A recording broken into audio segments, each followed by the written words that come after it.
সেই ভারতে আশ্রয় নিয়েছে, যে ভারত এই হাসিনাকে 16 বছর ক্ষমতা রাখার সহযোগিতা করছে। ওর দেশে গণতন্ত্র থাকুক, বাংলাদেশে গণতন্ত্রের দরকার নাই। বাংলাদেশে স্বৈর শাসন থাকবে, হাসিনার শাসন থাকবে, হাসিনার বাপের শাসন থাকবে, আর কেউ থাকতে পারবে। যে অত্যাচার, যে লুটপাট, যেভাবে মানুষের মায়ের বুক খালি করছে, যেভাবে মানুষকে বিনা কারণে গ্রেপ্তার করেছে, অহংকার দেখাইছে, জেল খাটছে, রাস্তার নাম পরিবর্তন করছে, স্টেডিয়ামের নাম পরিবর্তন করছে, নিজের নামে অনেক কিছু করেছে। এই অত্যাচারগুলোর কারণে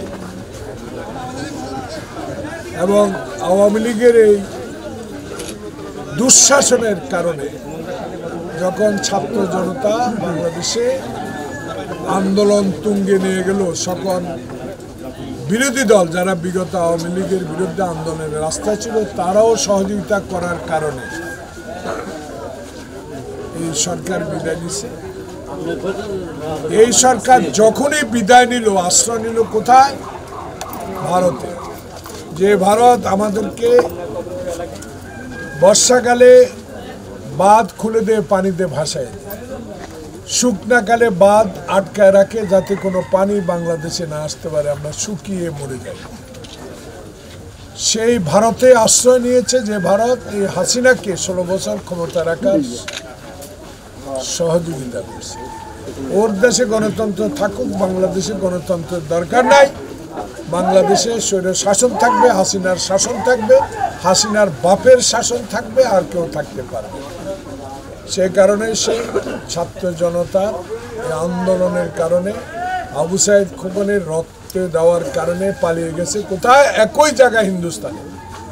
যে হিন্দুস্তান তাকে 16 বছর ক্ষমতা রাখার সহযোগিতা করে। সেই কারণে এই হিন্দুস্তানে আশ্রয় নেওয়ার পরেই শুরু হলো এই পানি বন্যা।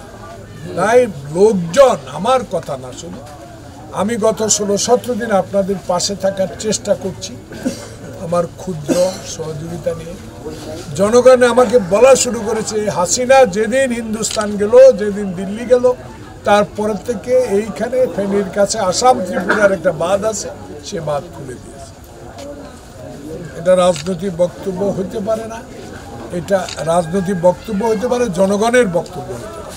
তাই জনগণ মনে করে এটাই একটা হাসিনার অত্যাচারের, এবং হিন্দুস্তানে তার আশ্রয় নেওয়ার পর বাংলাদেশকে একটা কষ্টের মধ্যে ফেলে দেওয়ার সুযোগ হয়েছে জনগণ মনে করে।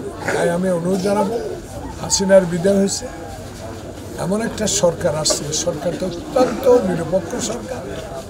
এই সরকার যখনই মনে করবে তখনই নির্বাচনের ব্যবস্থা করবে, রাজনৈতিক দলের সাথে আলোচনা করে। তাই আমি মনে করি একটা অবাধ ও সুষ্ঠু নির্বাচনের মাধ্যমে বিএনপি ইলেকশন করবে।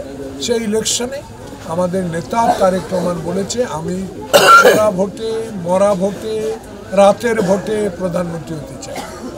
আমি প্রধানমন্ত্রী হতে চাই 1991 সালে যেরকম আমার মা বাংলাদেশের প্রথম মহিলা প্রধানমন্ত্রী হয়েছে, ওরকম একটা নির্বাচনের মাধ্যমে আমি ইলেকশন চাই। সেই ইলেকশনে যদি জনগণ মনে করে আমি সরকার করতে পারবো ইনশাআল্লাহ। তবে সরকার হলে উনি বলেছে দ্বিকক্ষ বিশিষ্ট পার্লামেন্ট করবে, সকল আন্দোলনরত রাজনৈতিক দলগুলোকে নিয়ে উনি একটা জাতীয় সরকারও গঠন করবেন।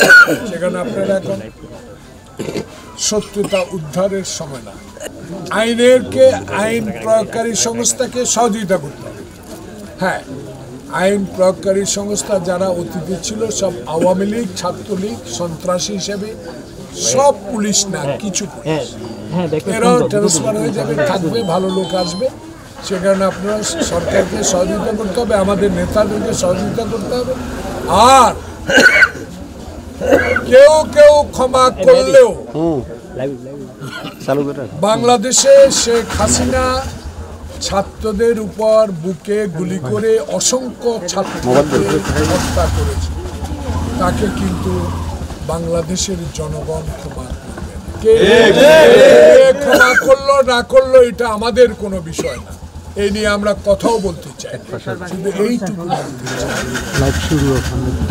হাসিনার বিচার বাংলাদেশে কি হবে, হাসিনাকে ফেরত আনতে হবে। তাই আমরা এই ক্ষুদ্র সহযোগিতা তারেক রহমান প্রচুর সাহায্য করছে। জায়গা কিন্তু শুধু শায়েস্তানগর না, ফেনী, নোয়াখালী, লক্ষ্মীপুর অনেক ত্রাণ আসছে, অনেক আমি দেখতেছি, সেটাও পাচ্ছেন। ইনশাআল্লাহ আপনারা সবাই সহযোগিতা করবেন। আল্লাহ হাফেজ।